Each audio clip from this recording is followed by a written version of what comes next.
Doutor Celso, vamos conversar um pouquinho sobre sistemas emergentes.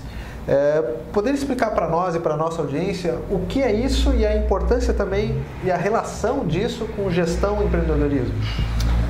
Bom, essa é uma temática também crucial, porque se trata de entender, em primeiro lugar, como funcionam os organismos coletivos, não é?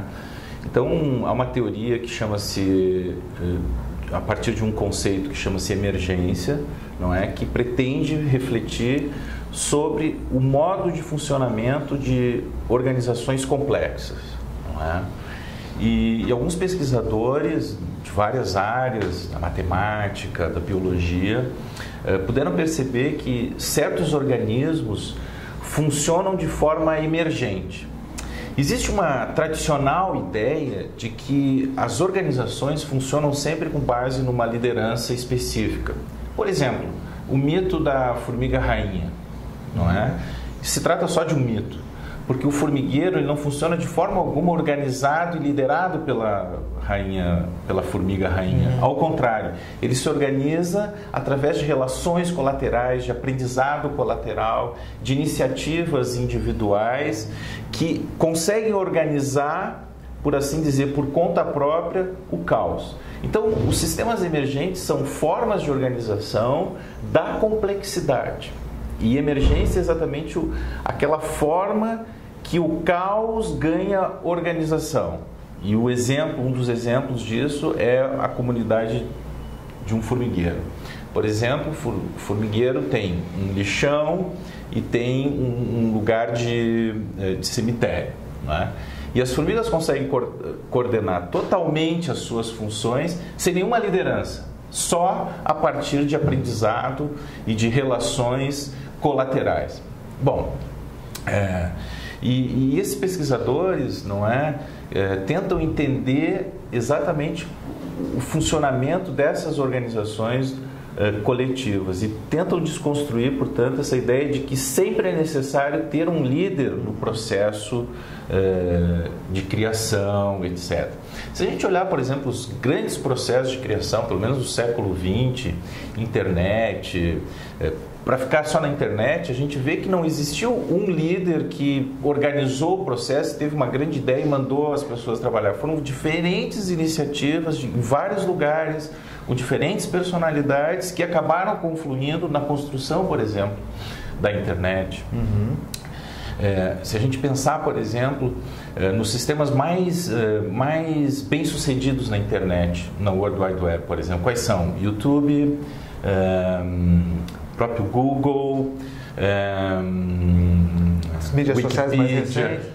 As mídias sociais, claro que elas têm alguns líderes, algumas pessoas que tomam iniciativas que são importantes, mas para que o sistema funcione, não existe um líder dizendo, olha, tu vai publicar esse vídeo na internet, no YouTube, ó, tu vai publicar, tu vai ter esse perfil lá no teu Facebook. O Facebook é uma rede social, tu dá o exemplo também. São formas de organização que a gente poderia chamar de emergentes. Ou seja, eu vou aprender, com quem que eu aprendo? Com o líder ou com aquele meu amigo que vai postando e eu vou, então, aprendendo como me relacionar com aquele sistema?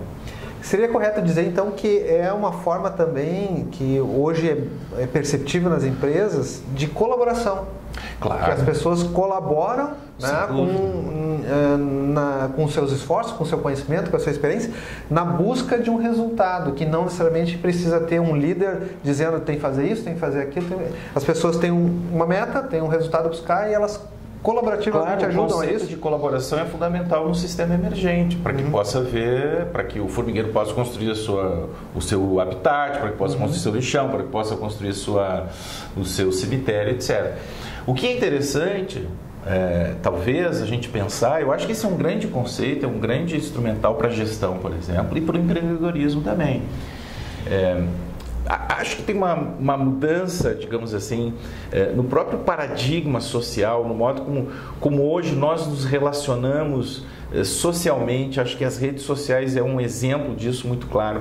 As pessoas estão existe um modo de ser que foi potencializado pelas redes digitais de comunicação, que tornou as pessoas muito mais apropriadas da sua subjetividade, elas se narram as suas histórias, ou seja, estou querendo indicar, talvez não de uma forma muito clara, mas estou querendo indicar que existe um movimento, existe uma mutação social, através de uma mutação muito profunda nas relações de comunicação, sobretudo, que a gente sabe que são comunicações fundamentais na condição humana e que determinam muitas vezes o modo como nós nos relacionamos no mundo conosco mesmo.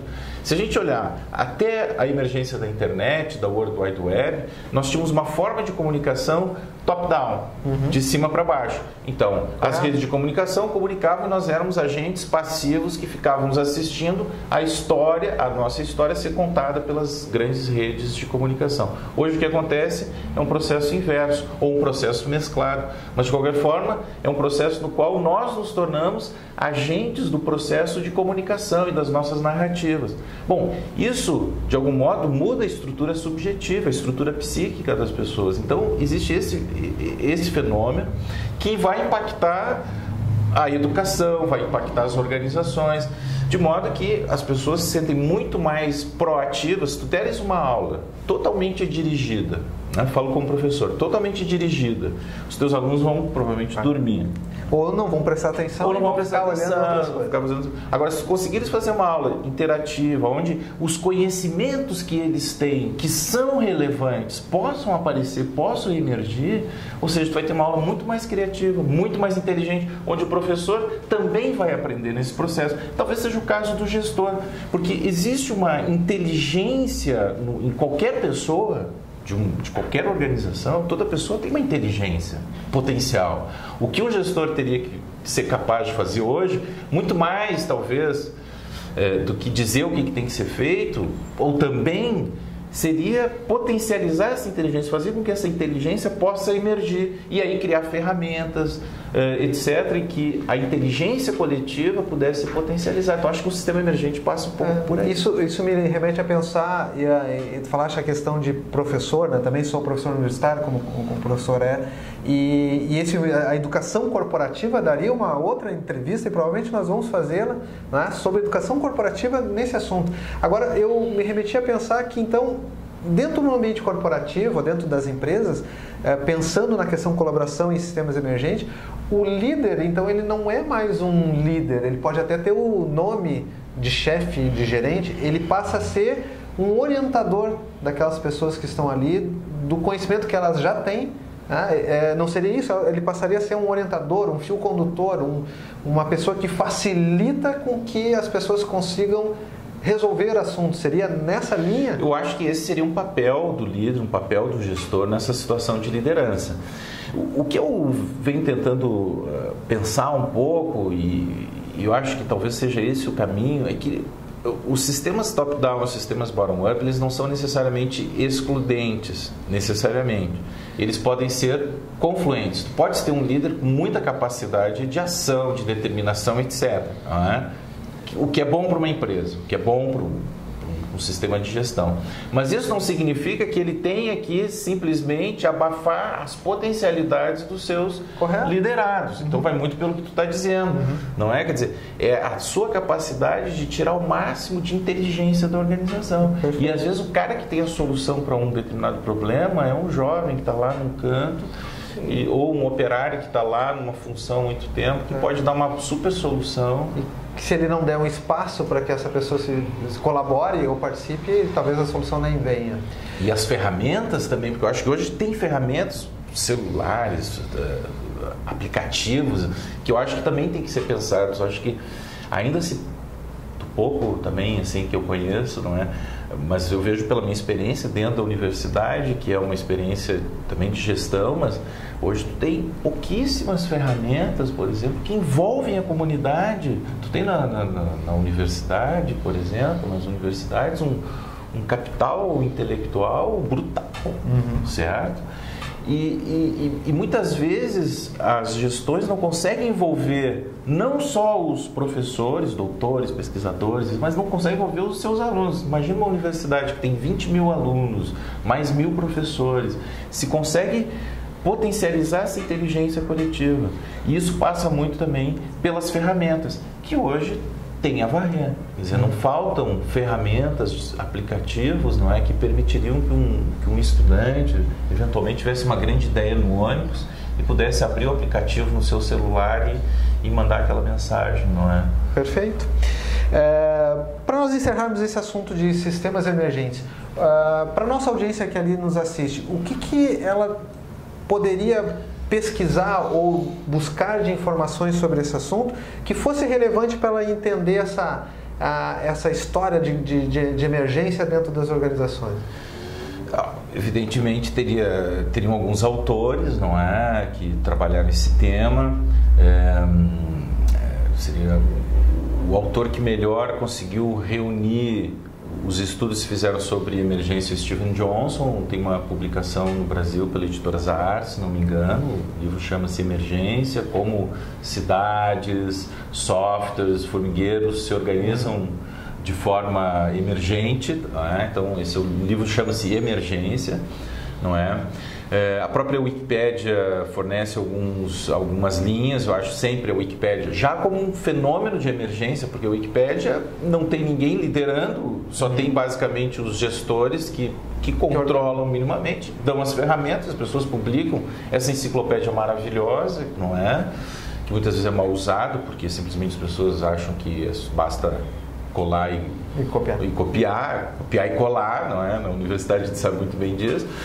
Mas já digamos assim, ali se encontra elementos desse conceito, e no próprio TED.com, não é? Tem algumas palestras que tratam do tema da criatividade, mesmo se procurar lá bottom-up.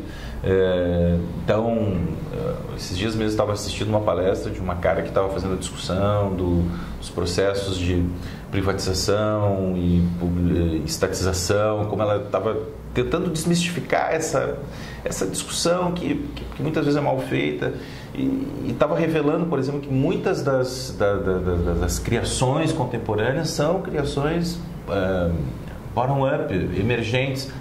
Só para dar um exemplo de um dos TEDs que estão lá, não lembro do nome do autor agora, mas é um TED sobre criatividade. Ele fala da invenção das mountain bikes.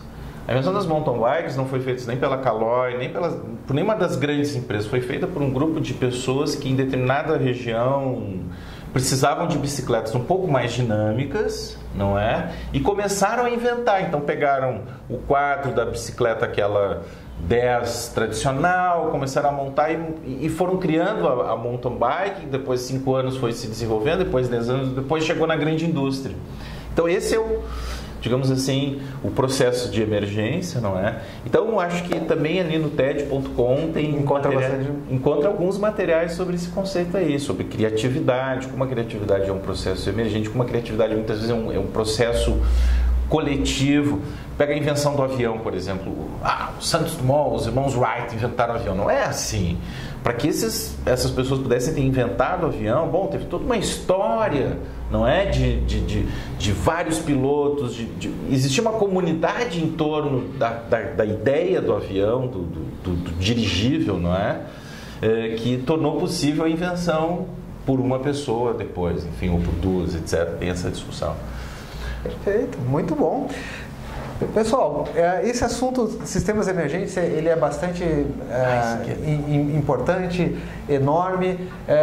Fica o convite para vocês assistirem outros vídeos que estarão disponíveis na Casa dos Experts. Então não perca, procure ali no nosso site vídeos que nós colocamos já e que nós iremos colocar a respeito desses assuntos e outros assuntos, com o Dr. Celso Azambuja falando desses sistemas emergentes. Temos realmente bastante coisas para mostrar aí para a nossa audiência. Muito obrigado pela sua audiência também. Fique atento aos nossos canais, à nossa comunicação. E, Dr. Celso, muito obrigado pela participação e esperamos tê-lo aí novamente para novos assuntos relacionados a temas tão significativos como esse que nós conversamos, voltados aí para gestão e empreendedorismo também. Muito obrigado. Muito obrigado.